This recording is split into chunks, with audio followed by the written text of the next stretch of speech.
Salut, il est l'un des super-héros les plus puissants de l'univers Marvel, et en soi son propre antagoniste, puisqu'il renferme une personnalité maléfique, une personnalité pouvant se matérialiser, et cette personnalité-là est connue sous le nom de The Void. Je parle bien évidemment de Sentry, il est temps de faire un zoom sur lui du coup. Enfin genre faire... Je suis pas encore au top pour les intros.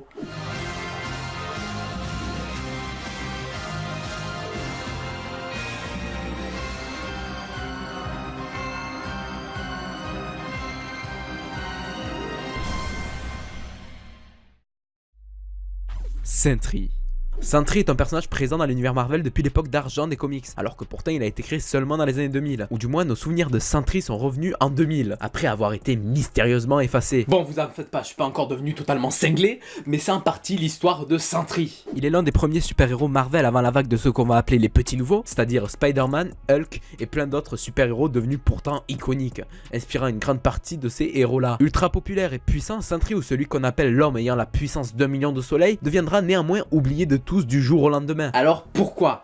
Comment un personnage aussi emblématique que Sentry a pu disparaître du jour au lendemain sans laisser de traces? Et surtout, qui est-il? Qui est Sentry? Comment il peut être à la fois l'un des plus grands héros de l'univers Marvel et son plus grand danger? Quelle est sa puissance et quels sont ses exploits?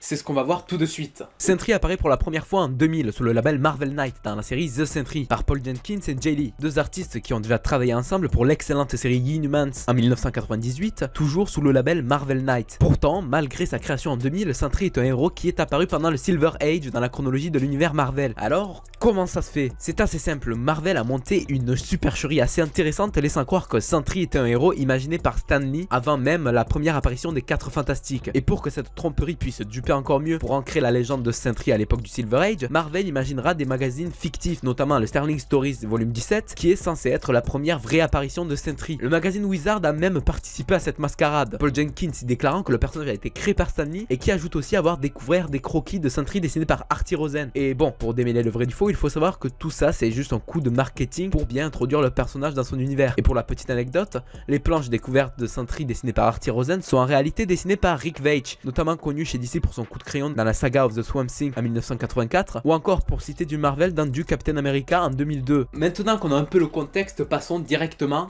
à la biographie fictive de notre cher Roberts. Virginie 1947, dans un laboratoire, commence le projet Sentry, ayant pour objectif de recréer via le programme Governmental Weapon Plus un nouveau sérum super soldat, mais genre vraiment beaucoup plus puissant que celui qui a transformé notre cher Steve Rogers en Captain America. Mais finalement, le projet n'ira pas jusqu'au bout, en partie à cause du début de la guerre froide. Ce qu'on appelle le projet Sentry sera alors compartimenté, afin que les travaux ne puissent pas être supervisés. Une trentaine d'années plus tard, on découvre un jeune homme de 17 ans répondant au nom de Robert Reynolds. Sauf que, voilà, Robert Reynolds souffre de plusieurs troubles psychologiques dont une sévère schizophrénie, et en plus de ça, il est tombé dans la drogue. Mais malgré tout ça, Robert est un étudiant et il travaille comme assistant de son professeur de sciences, professeur qui travaillait également dans le passé pour le projet Sentry et qui est donc en possession d'une version pas aboutie du fameux sérum super soldat, enfin le genre de sérum que j'ai cité tout à l'heure. Bon, vous savez déjà comment ça va finir, Robert y mettra la main dessus et la volera, croyant avoir dérobé un produit stupéfiant, ou pour parler un peu plus français, de la bonne grosse drogasse. Mais Fred, qu'est-ce que tu fais?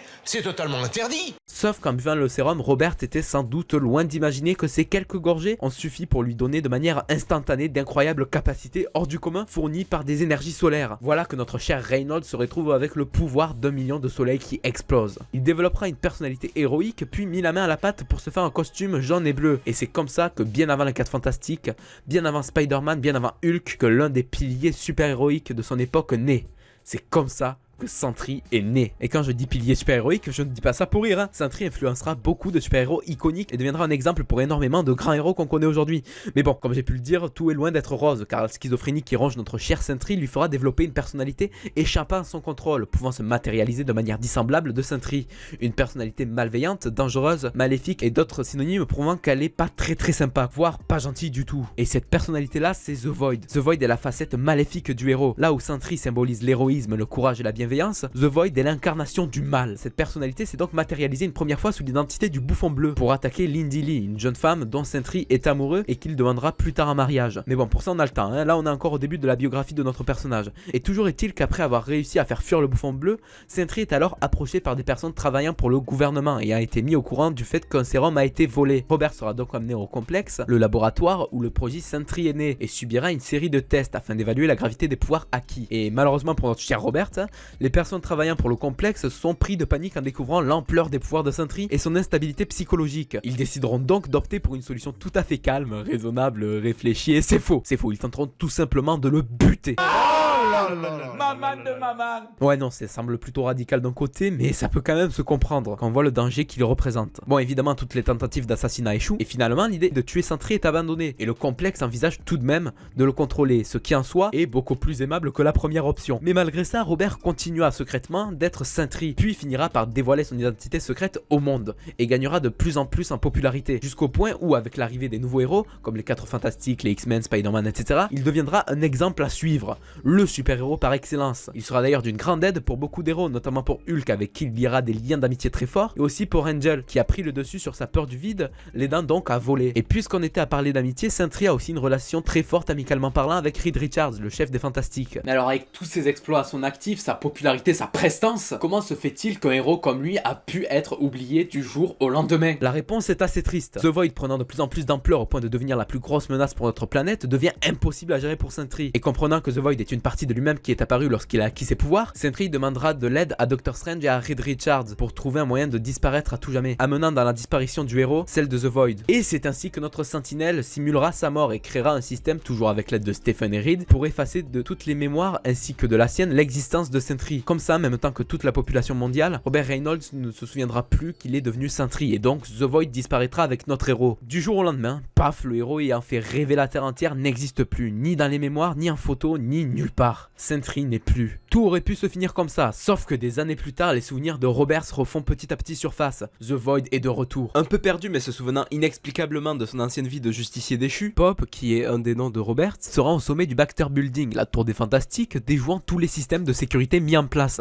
attisant la curiosité de Reed Richards, son ancien meilleur ami, qui, même s'il va pas croire les aveux de Bob du premier coup, va quand même se poser quelques questions. Le seul se souvenant de Bob, c'est son autre meilleur ami, Hulk. Puis, peu à peu, la mémoire reviendra à tout le monde. The Void est de retour. Les héros se réuniront pour affronter The Void jusqu'au moment où Strange interviendra pour aider Mr. Fantastic à retrouver la mémoire. À ce moment précis, on se souvient alors que Void et Sentry sont la même entité. Suite à ça, le système pour oublier Sentry sera réactivé. Sentry sera de nouveau oublié par tous, emportant avec lui The Void. Néanmoins, ça ne signifie pas que la Sentinelle ne reviendra pas dans l'univers Marvel, puisqu'il reviendra. En effet, il fera une réapparition lors de la série New Avengers. On le verra donc bien sûr dans les events Marvel, comme par exemple dans Civil War où Sentry sera du côté d'Iron Man, dans World War Hulk où il sera en chair et en os pour un combat incroyable qui décimera une bonne partie de New York. En bref, Sentry est devenu un personnage assez important chez Marvel, faisant des apparitions dans beaucoup d'events comme par exemple dans Secret Invasion, Dark Reign, Siege, etc.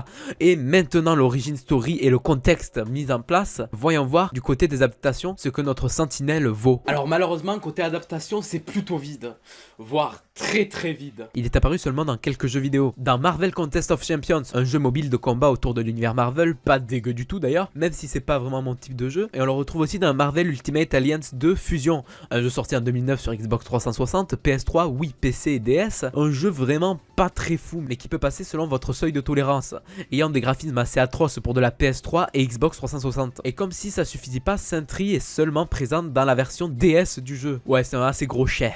Mais c'est pas fini puisqu'on le retrouve aussi dans Marvel Super Hero Squad Online, qui est un jeu online de la branche Super Hero Squad qui est donc, vous l'aurez sans doute compris, destiné à un public assez jeune. Du coup, c'est assez décevant, mais Sentry fait partie de ces personnages de comics au potentiel fou, n'ayant jamais été exploité au grand comme au petit écran, ce qui est dommage vu tous les sujets que Marvel pourrait aborder avec un film Sentry, déjà celui de l'addiction à la drogue ou celui des désordres psychologiques, comme par exemple cette dualité avec The Void, fruit de la fusion entre sa schizophrénie et l'apparition soudaine de ses pouvoirs, des sujets permettant à la fois à Marvel Studios de changer le ton habituel de ses productions avec un film beaucoup plus sombre et faire un lien avec les autres films du Marvel Cinematic Universe grâce à la continuité rétroactive qu'elle pourrait mettre en place suite à l'apparition de Sentry. Imaginez un film de 2h30 sur un personnage du calibre de Sentry, ça peut à la fois donner quelque chose d'assez sombre avec des effets spectaculaires à la fois pour les scènes faisant apparaître The Void, les pouvoirs de Sentry, puis même, comme je viens de le dire, créer un lien dans la MCU, oui, mais aussi pour faire apparaître des personnages déjà présents dans celui-ci, comme par exemple Reed Richards qui sera sûrement introduit prochainement dans le Marvel Cinematic Universe. Mais en attendant de voir si un jour Sentry apparaîtra dans un quelconque film ou série Marvel, on pourra essayer de trouver un peu de réconfort dans un autre personnage complexe qui va bientôt rejoindre cet univers étendu avec sa série,